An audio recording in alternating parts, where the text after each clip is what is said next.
मुख्यमंत्री ग्राम सड़क योजना के अंतर्गत कलमनुरी तालुके के असोलवाड़ी से मोरगवान तक बन रही सड़क के घटिया निर्माण कार्य को लेकर स्थानीय नागरिकों में भारी आक्रोश है। करीब 9 करोड़ रुपयों की भारी भरकम लागत से तैयार की जा रही इस 9 किलोमीटर लंबी सड़क के काम में नियमों और गुणवत्ता को पूरी तरह ताक पर रख दिया गया है। परिसर के नागरिकों का आरोप है कि ठेकेदार द्वारा सड़क निर्माण के बुनियादी नियमों की खुलेआम धज्जियां उड़ाई जा रही है। सड़क बनाने के लिए आवश्यक मजबूत बेस आधार तैयार किए बिना ही सीधे मिट्टी के ऊपर सीमेंट कंक्रीट बिछाया जा रहा है। इसके साथ ही कंक्रीट को मजबूती देने के लिए की जाने वाली पानी की क्यूरिंग तराई भी ना के बराबर हो रही है। काम की बेहद खराब गुणवत्ता को देखकर स्थानीय लोगों का कहना है कि ये सड़क 1 साल भी टिक नहीं पाएंगी और पहली बारिश में ही बिखर जाएंगी।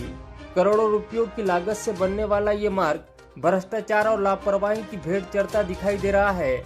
ऐसे में निर्माण कार्य विभाग की खामोशी ठेकेदार के साथ मिली भगत को साफ दर्शाती है। परिसर के नागरिकों ने प्रशासन से मांग की है कि इस निर्माण कार्य की तुरंत वरिष्ठ अधिकारियों द्वारा जांच कराई जाए। साथ ही ठेकेदार को नियमों के अधीन रहकर पूरी गुणवत्ता और पारदर्शिता के साथ दोबारा मजबूत सड़क बनाने के निर्देश दिए जाए। जय भीम।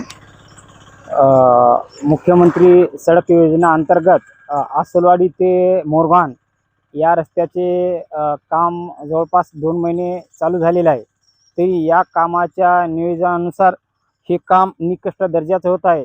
याच्यावर ते एक पहिली गोष्ट क्युरिंग नाही आणि दुसरी गोष्ट हे मातीवर काँक्रीट टाकत आहे आणि तिसरी गोष्ट साईडनं जे भराई मुरुम आहे ती इथल्या इथं माती घेऊन इथं टाकायचं आहे। यांना रॉयल्टी काढत आहे आणि रॉयल्टी तिकडे दाखवत आहे आणि ही इथलीच माती काढून तिकडे रॉयल्टी दाखवत आहेत। इथं मुरुम भराई करणार, दुसरी गोष्ट क्युरिंग करणार आणि मातीवर काँक्रीट टाकत आहे।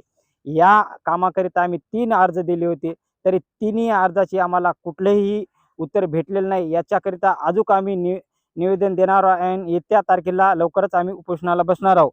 तरी हे काम लवकरात लवकर थांबून चांगल्या दर्जाचं टिकाऊ काम करावं ही शासनाला विनंती।